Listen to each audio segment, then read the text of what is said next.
Good morning बच्चों।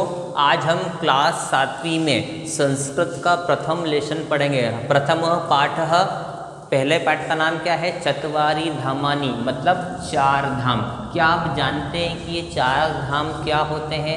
बेटा हिंदू मान्यता के अनुसार, यदि हम हिंदू हैं तो अपन देखते हैं कि हिंदुओं में बेटा यात्रा करने को विशेष महत्व दिया गया है। और विशेष रूप से कौन सी यात्रा? चार धाम की यात्रा। ऐसा मान्यता है कि यदि हम चार धाम की यात्रा कर लेते हैं तो हमको मोक्ष की प्राप्ति होती है। मोक्ष की प्राप्ति का मतलब होता है जन्म और मरण के चक्र से हम क्या हो जाते हैं?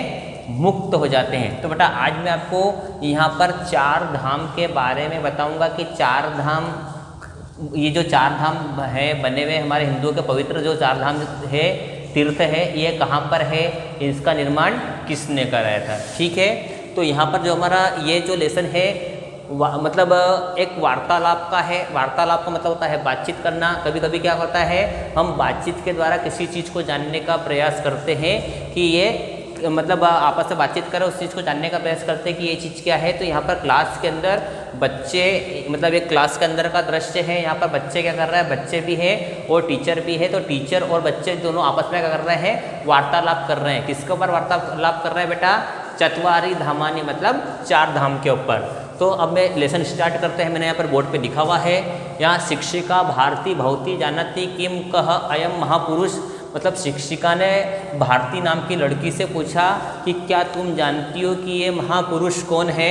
भारती आर्य अयम खलु जगत शंकराचार्य। भारती ने जवाब दिया कि निश्चय ही ये कौन है?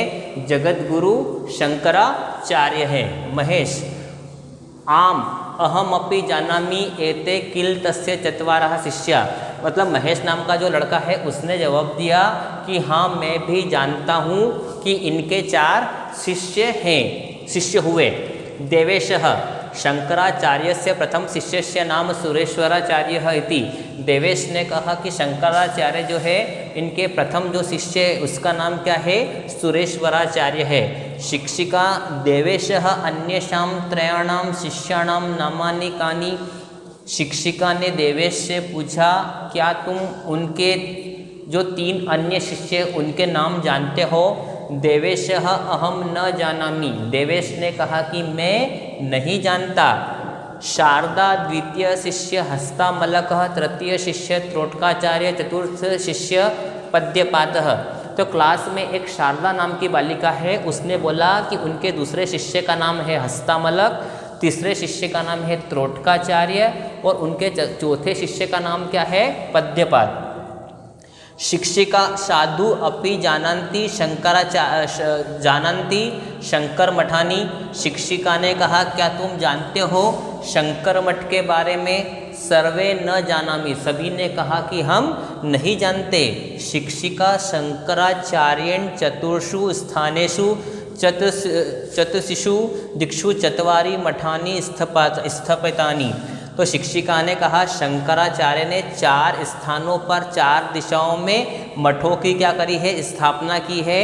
तानि चत्वारि पवित्र धामानि इति प्रसिद्धानि। वे चार क्या है?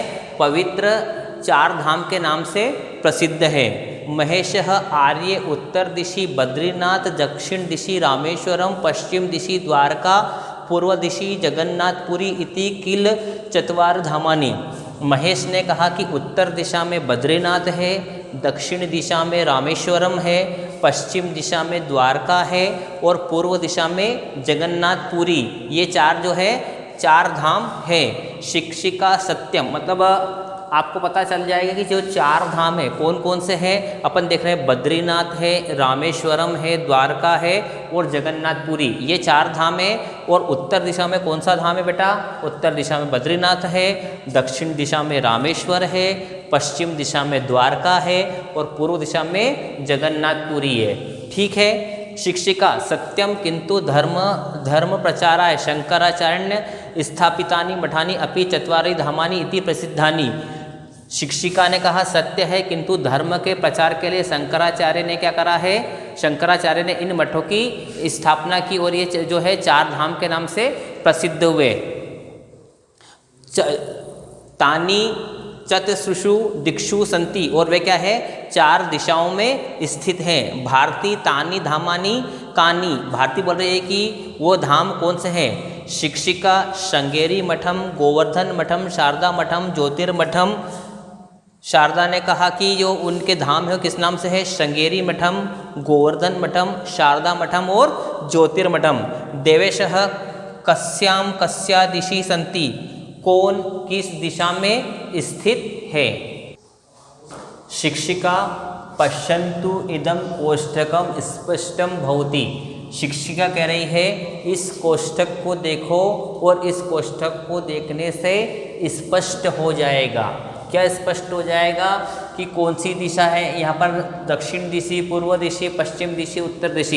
यहाँ पर दक्षिण दिशा में बता रहा है कि जो मठ है, 4 शिष्य थे, 4 शिष्य ने मठों की स्थापना की थी, तो 4 शिष्य जो है 4 दिशा में गए और क्या करा है, अलग अलग जो है मठों की स्थापना की। उन मठों का नाम क्या है और वो किस राज्य में है। तो बोल रहा है दक्षिण दिशा में जो स्थापित मठ है उसका नाम क्या है, श्रृंगेरी मठम। उसका नाम क्या है, श्रृंगेरी मठम। और वो किस नाम से प्रसिद्ध है, श्रृंगेरी के नाम से प्रसिद्ध है। और किस राज्य में स्थित है, कर्नाटक राज्य में स्थित है। पूर्व दिशा में कौन सा है, गोवर्धन मठम। पूर्व दिशा में कौन सा मठ है, गोवर्धन मठ है। इसका नाम क्या है, जगन्नाथपुरी के नाम से प्रसिद्ध है। और किस राज्य में बेटा, ये उड़ीसा राज्य में है। पश्चिम दिशा में कौन सा मठ है बेटा, शारदा मठम। पश्चिम दिशा में शारदा मठ है, इसका नाम क्या है, द्वारका है। और ये किस राज्य में स्थित है बेटा, गुजरात राज्य में स्थित है। फिर लास्ट वाले में देख रहे हैं उत्तर दिशी। उत्तर दिशी मतलब उत्तर दिशा में कौन सा मठ है, उत्तर दिशा में जो मठ है उसका नाम क्या है, ज्योतिर्मठ है। इसका नाम क्या है, बद्रीनाथ है। और यह कहाँ पर है, उत्तराखंड राज्य, ये उत्तराखंड में स्थित है। शिक्षिका धर्म एवं भारतस्य एकतायाः मूलाधारः, धर्म ही भारत की एकता का मूल आधार है। धर्म क्या है, भारत की एकता का मूल आधार है। अभी अपन देखते बेटा सबसे ज़्यादा लड़ाई झगड़े या दंगे फसाद होते हैं तो किसके कारण होते हैं, धर्म के कारण ही होते हैं। हर व्यक्ति सोचता है कि मेरा ही धर्म श्रेष्ठ है और दूसरे वाले का धर्म जो है वो गलत है। तो इस प्रकार अपन देखते हैं कि हर व्यक्ति जो अपन समाज जो है अलग अलग लोगों, अलग अलग धर्मों को मानने वाले लोग हैं और हर धर्म की ऐसी मंशा रहती है कि केवल उसका धर्म जो है वो श्रेष्ठ है। तो यहाँ पर शिक्षिका बोले धर्म एवं भारत से एकतायाः मूलाधार, धर्म ही भारत की एकता का मूल आधार है। धर्मो रक्षति रक्षितः, यदि धर्म रक्षित होगा, यदि हम धर्म की रक्षा करेंगे तो धर्म क्या है, हमारी रक्षा करेगा। अतः धर्म रक्षणेन एव भारतम संरक्षितम भवति, अतः धर्म की रक्षा करने से ही जो है क्या है, भारत संरक्षित होगा। धर्म रक्षणार्थम वेदांत तत्वानां प्रचाराय एतानि मठानि स्थापितानि, धर्म की रक्षा के लिए और वेद जो है, कितने वेद है, 4 वेद है, सामवेद, अर्थवेद, ऋग्वेद और यजुर्वेद। तो बोल रहा है धर्म की रक्षा के लिए और वेदांत तत्वों का प्रचार करने के लिए इन मठों की क्या है, स्थापना की गई है। मठानाम स्थापकम जगद्गुरुम आदि शंकराम स्मरामः, मतलब मठों के जिन्होंने मठों की स्थापना की, जगतगुरु आदि शंकर को क्या है, प्रणाम। बेटा मैंने लेसन आपको समझाया था, अब इसके क्वेश्चन मैंने बोर्ड पर लिखे हुए हैं, वो आपको मैं ओरल समझा देता हूँ, क्योंकि इसके जो क्वेश्चन आंसर है बेटा PDF के माध्यम से आपके व्हाट्सएप पर मिलेंगे। आपको इसके क्वेश्चन आंसर की PDF बना देंगे और वो जो है आपके व्हाट्सएप पर सेंड कर दी जाएगी। ठीक है, मैं आपको ओरल समझा रहा हूँ क्योंकि अभी आपने लेसन समझा है, कुछ आपको समझ में आ जाएंगे। जब एक बार आप देखेंगे तो क्वेश्चन आंसर थोड़ा सा आपके दिमाग में आ जाएंगे।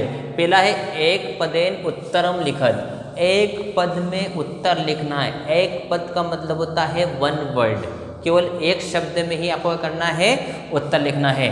एक वाक्य उत्तरम लिखत, एक वाक्य में उत्तर लिखना है। तो यहाँ पर अपने को क्या रहता है, क्वेश्चन मार्क को ढूंढना रहता है और उस शब्द को हटाना है और पूरा सेंटेंस हमारा आंसर वैसा का वैसे ही आ जाता है। तो पहले मैं एक पदेन उत्तरम लिखा, मतलब एक शब्द में आपको उत्तर देना है। ठीक है, पहला प्रश्न है हमारा, शारदा मठम कस्याम दिशि अस्ति, शारदा मठ किस दिशा में स्थित है। तो जब मैंने चार्ट बनाया था, यदि आपने ध्यान दिया हो तो आपको पता है कि बेटा शारदा मठ किस दिशा में स्थित है। कोई बात नहीं, मैं बता देता हूँ बेटा, शारदा मठ जो है पश्चिम दिशी अस्ति। मतलब शारदा मठ केवल आपको आंसर में क्या लिखना था, पूरा नहीं लिखते हुए क्या लिखना था, पश्चिम दिशी। ठीक है, इस प्रकार आपका आंसर जो है वो खत्म हो जाएगा। शारदा मठ कश्याम दिशि अस्ति, तो आंसर क्या आएगा बेटा, पश्चिम दिशि अस्ति। फिर अगला है क्वेश्चन नंबर 2, शंकराचार्य से प्रथम शिष्य से नाम किम। शंकराचार्य के प्रथम शिष्य का नाम क्या है, क्या था, शंकराचार्य के प्रथम शिष्य का नाम क्या था। तो यहाँ पर क्या आएगा बेटा, सुरेश्वराचार्य। शंकराचार्य के प्रथम शिष्य का नाम क्या था, सुरेश्वराचार्य। ज्योतिर्मठम पुत्र अस्ति। ज्योतिर्मठ कहाँ स्थित है, ज्योतिर्मठ कहाँ स्थित है बेटा, ज्योतिर्मठ उत्तर दिशा में स्थित है। द्वारका कस्मिन राज्ये अस्ति। द्वारका किस राज्य में स्थित है, तो बेटा आएगा द्वारका किस राज्य में है। ये भी आपने यदि चार्ट पे फोकस करा हो, बेटा द्वारका जो है गुजरात राज्य में स्थित है। और लास्ट क्वेश्चन है हमारा एक पदेन का, जगत गुरु कह आसीत। जगत गुरु कौन थे, बेटा अस्ति का मतलब होता है और आसित मतलब थे, तो जगत गुरु कौन थे, तो इसमें जगत गुरु शंकराचार्य थे। अब बेटा हम समझेंगे एक वाक्येन उत्तरम लिखत। एक वाक्य में उत्तर लिखना है, एक पदेन उत्तरम लिखत अपन समझ चुके हैं। अब हम समझेंगे एक वाक्येन उत्तरम लिखत। हमारा पहला प्रश्न है, शंकराचार्येण स्थापितानां मठानि नामानि कानि। शंकराचार्य द्वारा स्थापित मठों के नाम क्या है, तो इसमें आएगा आंसर में शंकराचार्येण स्थापितानां मठानि नामानि श्रृंगेरी मठम, गोवर्धन मठम, शारदा मठम और ज्योतिर्मठम। मतलब आंसर समझ में गया कि शंकराचार्य के द्वारा स्थापित मठों के नाम है श्रृंगेरी मठम, गोवर्धन मठम, शारदा मठम और ज्योतिर्मठम। फिर कह कस्य एकतायाः मूलाधारः। कौन किसकी एकता का मूल आधार है, तो इसमें आंसर आएगा धर्म एव भारतस्य एकतायाः मूलाधारः। धर्म ही भारत की एकता का मूल आधार है। फिर अगला क्वेश्चन है, मठानि किमर्थम स्थापितानि। मठों की स्थापना किसके लिए की गई है, तो इसमें आएगा धर्म रक्षणार्थम। धर्म रक्षणार्थम वेदांत तत्वनां प्रचारार्थम मठानि स्थापितानि। मतलब धर्म की रक्षा के लिए और वेद तत्वों का प्रचार करने के लिए जो है मठों की स्थापना की गई है। शंकराचार्य से चत्वारः शिष्या के।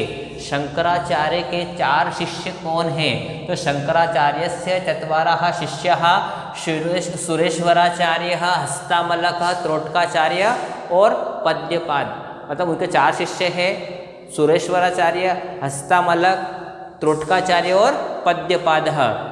फिर अगला क्वेश्चन है हमारा 5वें नंबर का क्वेश्चन है, भारतम कथम संरक्षितम भवति। भारत कैसे संरक्षित होगा, तो धर्मो रक्षति रक्षितः। धर्मो रक्षति रक्षितः एव। धर्मो रक्षति रक्षितः, अतः धर्म रक्षणेन एव भारतम संरक्षितम भवति। यदि हम धर्म की रक्षा करते हैं तो धर्म हमारी रक्षा करता है, इसलिए धर्म की रक्षा करने से ही जो है वो भारत संरक्षित होगा। बेटा अब हमारा प्रश्न क्रमांक 3 है, उचित मेलयत। मतलब सही जोड़ी का मिलान करना है। तो जोड़ी की सबसे बड़ी विशेषता क्या रहती है कि एक गलत कभी नहीं जाती। जाती है तो 2 जाती है, 3 भी चली जाती है, 4 भी चली जाती है और 5 भी चली जाती है, यदि हमारा क्रम सही नहीं हुआ तो। ठीक है, इसलिए हमको स्पेशल ध्यान रखना पड़ता है। और मैं आपको पर्सनल बताऊंगा बेटा, ऐसा ज़रूरी नहीं कि बेटा आप पहले नंबर से ही जोड़ी की मिलान करना शुरू करें। जोड़ी बेटा जरूरी नहीं कि आप तीसरी दिशा में तीसरा आ रहा है या चौथा आ रहा है तो वहाँ से आप नंबर डाल दें, ताकि आपको जो सही लगे कम से कम उसके नंबर तो हम बचा सकते हैं। चलिए अब यहाँ पर जैसे पहला दे रखा है दक्षिण दिशी, दक्षिण दिशा में क्या स्थित है। अब बेटा यदि आपके पास बुक्स होती तो आप बताते, तो चलिए ठीक है मैं इसमें भर देता हूँ। यहाँ पर आएगा बेटा 1 नंबर श्रृंगेरी मठम। दक्षिण दिशा में क्या स्थित है बेटा? श्रृंगेरी मठम। फिर पश्चिम दिशी, पश्चिम दिशा में क्या स्थित है बेटा? शारदा मठम। पश्चिम दिशा में क्या स्थित है? शारदा मठम। फिर बद्रीनाथ है, बद्रीनाथ में क्या है? ज्योतिर्लिंग है। बद्रीनाथ में जो लिंग है उसका नाम क्या है? ज्योतिर्मठम। उड़ीसा राज्य, उड़ीसा राज्य में क्या है? गोवर्धन मठम। और जगत गुरु क्या है? शंकराचार्य। वन टाइम मोर, दक्षिण दिशा में क्या स्थित है? श्रृंगेरी मठम। पश्चिम दिशा में शारदा मठम। बद्रीनाथ में क्या है? ज्योतिर्मठम। उड़ीसा में क्या है? गोवर्धन मठम। और जगत गुरु शंकराचार्य। आपको जोड़ी समझ में आ गई है। अब बेटा हम रिक्त स्थान फिल करेंगे। रिक्त स्थान का भी यही तरीका है कि बेटा एक गलत नहीं जाते, 2 3 4 ये भी गलत चले जाते हैं। तो जो आपको इसमें सबसे सरल लगे आप उसको फिल कर सकते हैं। चलिए नहीं समझ में आ रहा है तो अभी यहाँ पर आप देख लीजिए। नमामि शंकरम लोक शंकरम पूर्व दिशि अस्ति रक्षति रक्षितः शंकराचार्य से चतुर्थः शिष्यः धर्म एवं भारतस्य एकताया अस्ति। तो अपन को देखे हुए शंकराचार्य का चतुर्थ शिष्य का नाम क्या है ये आपको अच्छे से पता है। तो इसमें देखिए क्या नाम है उसका? शंकराचार्य के चतुर्थ शिष्य का नाम क्या है? पद्यपादः। तो यहाँ पर अपन क्या डालेंगे? 4 नंबर डालेंगे या यहाँ पर लिख दे बेटा पद्यपादः। ऐसा काय के लिए कर रहे हैं? ताकि आप सही जोड़ी मतलब रिक्त स्थान हो या चाहे सही जोड़ी हो, जरूरी नहीं बेटा कि बार बार मैं आपको समझा रहा हूँ कि जरूरी नहीं है कि बेटा आप पहले नंबर से भरें, जो आपको ज़्यादा सरल लगे ताकि आपको उधर से तो आपके नंबर पूरी तरीके से सिक्योर हो जाओगे आप।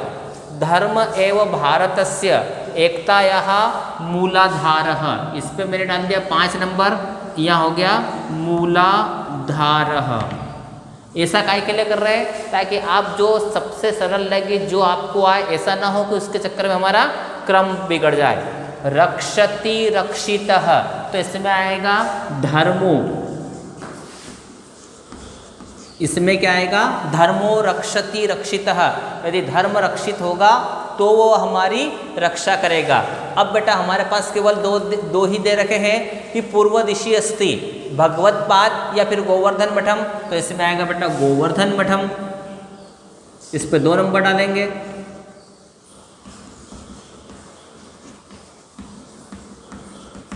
और इसमें क्या आएगा? भगवत पाद।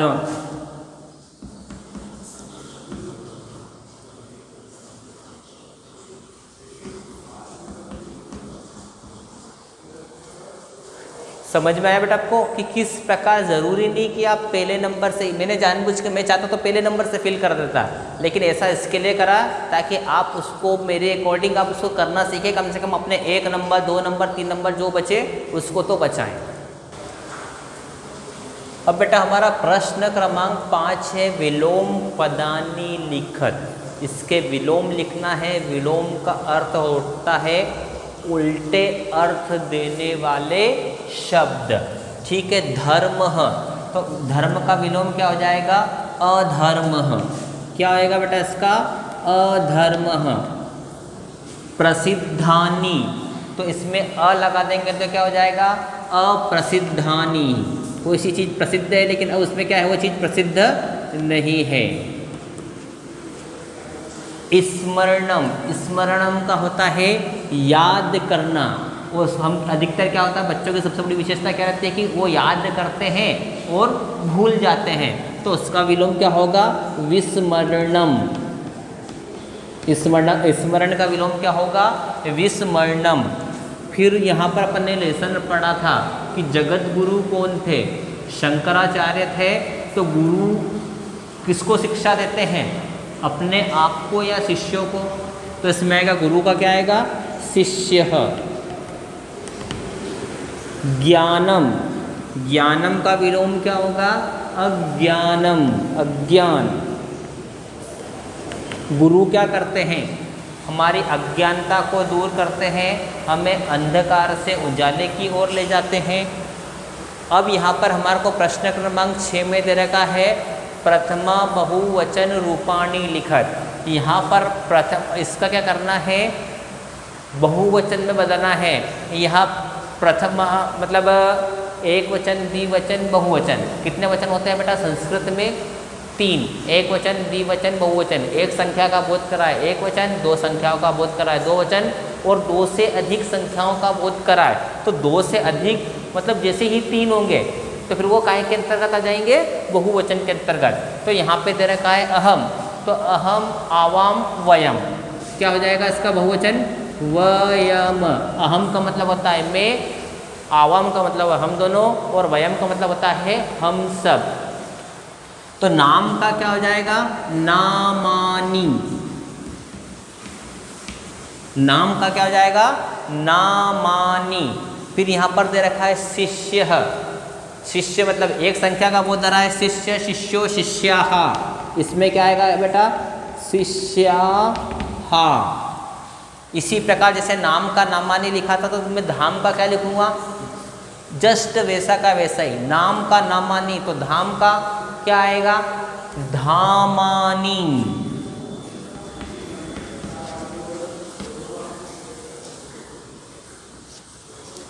इसी प्रकार मठम का क्या आएगा? मठानी। ठीक है, तो बेटा इस प्रकार जो हमारा लेसन फर्स्ट लेसन है चत्वारी धामानी, ये लेसन जो है वो समाप्त हुआ। इसके बेटा क्वेश्चन आंसर आपको पीडीएफ के माध्यम से आपके व्हाट्सएप पर सेंड कर दिए जाएंगे, और आप जो है इसके पेयर कॉपी बनाएंगे। क्या आपने किताब खरीदी या नहीं खरीदी? यदि नहीं खरीदी है तो बेटा अपने पिताजी से कहें कि वो क्या करें, बुक्स जो है परचेस करें, ताकि आपकी पढ़ाई जो है वो स्टार्ट हो। धन्यवाद।